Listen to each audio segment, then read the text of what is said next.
কি মাসিমা, তোমার বাড়ির বাসন কুকুরে নিয়ে গেছে নাকি যে নতুন বাসন কিনতে এসেছো? দাদা কতদিনে বিস্কুট আর পাউরুটি খেয়ে বেঁচে থাকবো? খেয়ে খেয়ে মুখ পচে গেল। ওহো, এরপর ছুটি পেলে কি তোমরা ডিম টোস্ট আর ঘুগনি বানাতে শিখবে নাকি? হ্যাঁ, আগে ঠিক করে রান্না করতে তো শিখে নাও। দাদা দাদা, এটা আবার কোন ভিখারির আওয়াজ রে? আরে ও তো আমাদের দলের লোক। কি বললি আমাদের লোক? হ্যাঁ দাদা দাদা দাদা কি হয়েছে? দাদা দাদা দাদা তাড়াতাড়ি থানায় চলো। আরে তোর এত বড় সাহস যে আমাকে তুই পুলিশ স্টেশন যেতে বলছিস? আরে আমি আমার মায়ের দিব্যি খেয়েছি যে কোনো দিন খাকি পোশাক পরা মানুষের মুখ দর্শন করব না। তোর যা সমস্যা এখানেই বলে ফেল, আমি এখানেই সমাধান করে দেব। দাদা আমি হারিয়ে গেছি। কি বললি? তুই হারিয়ে গেছিস? সত্যি বলছি, আমি হারিয়ে গেছি দাদা। এই, তুই তো আমার সামনে দাঁড়িয়ে মিথ্যা কেন বলছিস? কি করে হারিয়ে গেলি তুই? দাদা আমার বাবা আছে, আমার মা আছে, আমার বউ আছে, কিন্তু আমি হারিয়ে গেছি দাদা, আমি হারিয়ে গেছি। এই, ওটা আমায় দে। ও পাগল হয়ে গেছে নাকি আমাদের পাগল বানাচ্ছে? এর মধ্যে কোনটা সত্যি আমি জানতে চাই। দাদা দাদা আমার মা আছে, আমার বাবা আছে। আরে আরে আরে তুই থাম থাম থাম, তোর সমস্যার সমাধান আমি করছি। স্যার এদিকে আসুন না। আসছি। আসুন।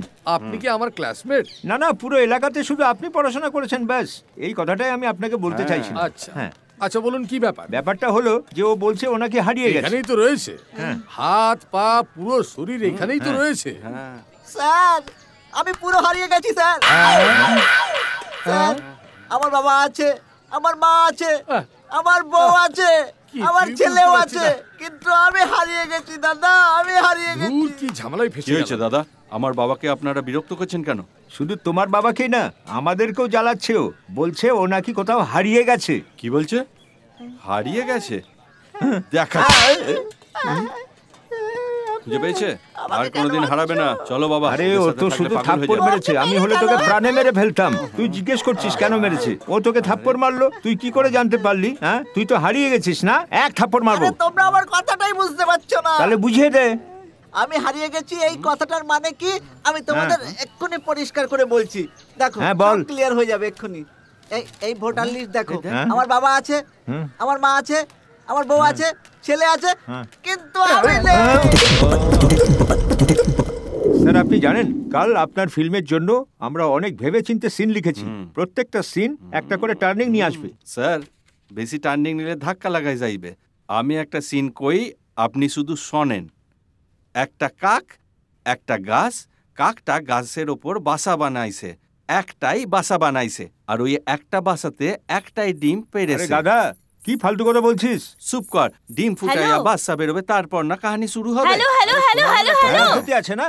সিন্ধু, ওদেরকে কেন ডিস্টার্ব করছো তুমি? আর হাতে এই ডাল, গাছ কেটে আসছো নাকি? হ্যাঁ, কেরোসিন শেষ হয়ে গেছে, উনুন জ্বালানোর জন্য এনেছি। তোমার কি চাই? বাইরে আমার জন্য এক আপদ দাঁড়িয়ে আছে, আগে গিয়ে ওটা বিদায় করো। তুমি দেখতে পাচ্ছ না আমরা কাজ করছি? যাও যাও, গিয়ে তোমার বাবাকে ডেকে নিয়ে আসো। মানে তুমি আসবে না? আরে উনি বললেন না যে উনি যেতে পারবেন না। এখন যাও না, সিন না পেয়ে আমরা আগে অনেক সমস্যা আছি, তার উপরে তুমি মাথা খারাপ করে এই চামচিকে আমি তোদের জন্য চা আর কফি বানিয়ে আনি, আর তুই বলছিস আমি মাথা খারাপ করছি? এবার তুই দেখ, পরের বার তোর কফিতে বিষ মিশাবো। কখন থেকে চুপচাপ বসে আছো? একটা সিন বলো না। তুমি বলতে দেবে তবে না? ডিম বলছো, বাচ্চা বলছো, আমি যা সিন ভেবেছিলাম সব ভুলিয়ে দিয়েছো। আচ্ছা, তোমার সব সিন ফালতু ছিল। এটা ধরো, এবার আমার কথা শোনো। যাকে মারতে বলবো তাকে মারবে, তাহলে বুঝবো তুমি হিরো। চলো। মেয়েটা কখন আসবে? কখন আসবে? এক্ষুনি আসবে। এই সিন্ধু, আমাকে ছেড়ে পালিও না, আমার সাথেই থেকো। এই, তোর গার্লফ্রেন্ড এসে গেছে, কিন্তু সঙ্গে হাতে একটা লাঠি আর বডিগার্ড কেউ নিয়ে এসেছে। আরে ভয় পাচ্ছ কেন? আমি আছি তো। তুই তো আছিস, কিন্তু আমি থাকবো না। ওটাই তো খোকা, তোর বাবার একটা নাম ডাক রয়েছে। এরকম একটা সরু গলিতে তোর বাপকে মার খাওয়াতে চাস? এদের হাতে মার খাওয়ানোর জন্যই কি তুই আমায় এখানে নিয়ে এসেছিলি? আমি তোমাকে কোথায় ডেকেছিলাম? তুমি তো জেদ করবে আসবে বলে। আর ওরা যদি তোমায় মারেও চুপচাপ দাঁড়িয়ে থাকবে, মারগুলো খেয়ে নেবে, তারপর চুপচাপ বাড়ি চলে যাবে, তাহলেই হলো। কি বলছিস তুই? আমি এখান থেকে পালাতে পারবো না। একদম না। ওরা পেটানোর পর ওদের যদি মন না ভরে, আমি কিন্তু আবার আসবো না। আমিও মার সহ্য করতে পারবো না। বাবা কার হাতে মার খাবে জানো? কার হাতে? আমার প্রেমিকার কাছে, নিজের বৌমার হাতে। কৃষ্ণ, জোরে ডাক দাও তো। সিন্ধু, আমি সোডা খেয়ে আসছি। তবে রে। ওকে ওকে, 1 মিনিট দাঁড়াও, এবার দেখো তুমি। এই, কে তোমরা? তোর সাথে যে লাড্ডুটা রয়েছে না, ওর সাথে আমি লাইন মারতে এসেছি। এই আমাকে লাড্ডু বললে তো জিভ ছিঁড়ে জিলিপি বানিয়ে দেবো। আরে মা, আমি তোমার শ্বশুর, একটু সামলে সম্মান দিয়ে। যা যা বাদর কোথাকার। তুই আমার অন্য নামটা বলে দিস। বাবা মুখটা বন্ধ রাখো। এই, এটা আমাদের এলাকা আর এ আমার বন্ধু। এই এলাকায় যেন আর কখনো না দেখতে পাই। পিছু হটে কেটে পড়, বুঝলি? আচ্ছা এরকম ব্যাপার নাকি? তাহলে ওকে আমার এরিয়াতে পাঠিয়ে দিও, ওখানেই ওর সাথে লাইন মারবো। আরে আমার হীরের টুকরো ছেলে, কত বুদ্ধিমান আমার ছেলে। এই দাঁড়িয়ে দাঁড়িয়ে ডায়লগ ঝাড়িস না। আমার সহ্যের পরীক্ষা নিচ্ছিস তুই? তুই যত বাজে বকবি ততই কেলাবো আমি তোকে। আরে আমি সেটা ভালোভাবেই জানি, সেটার জন্যই আমি একটা সাংঘাতিক অস্ত্র নিয়ে এসেছি। এটা দেখছো, এটা কোনো সাধারণ ডিম না, এতে অ্যাসিড আছে। একবার ছুঁড়ে মারলে না মুখটা গলে যাবে। আর এটা দেখ, এটা সাধারণ ডিম না, ফিনাইলে ভরা আছে, মুখ পচে যাবে। আমার দিকে চেয়ে আছিস কেন? আমি এমনিই বললাম। কৃষ্ণ, এই বাপ ছেলে তো অনেক বড় গুন্ডা মনে হচ্ছে। এবার কি করব আমরা? পিছন ঘুরে পালিয়ে গেলেই ভালো হবে। পিছনে ঘুরতে কে বলেছে? না ঘুরেই পালাতে পারি এখান থেকে। চল। যদিও জানতে পারে যে ওর হুমকি শুনে আমরা ভয় পেয়ে গেছি, তাহলে এখানে বারবার এসে আমাদের জ্বালাবে। তাহলে এবার কি করব? এই, তুই যদি আসল বাপের বেটা হোস তাহলে আমাদের জন্য অপেক্ষা করিস, আমরা এক্ষুনি আসছি। হ্যাঁ তাড়াতাড়ি আয়।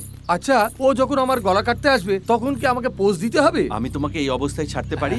তাহলে বাড়িতে মা পেটাবে কাকে? হ্যাঁ, তোমার আর ভিনসেন্টের জন্য আলতু ফালতু ছেলে এসে আমার প্রেমে নিবেদন করে।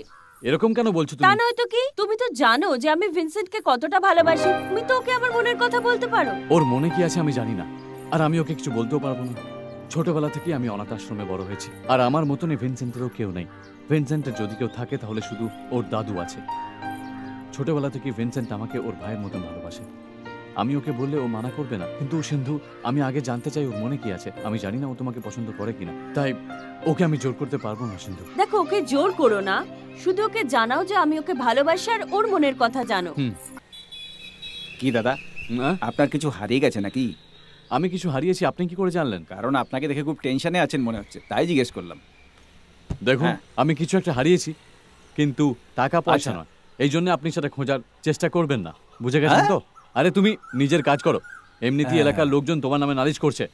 ঠিক করে নিজের কাজ করো। হ্যাঁ, ওই তো করছি। ওকে একবার না দেখলে আমার মনে হয় যেন প্রাণ বেরিয়ে যাবে আমার। ও এখনো এলো না কেন?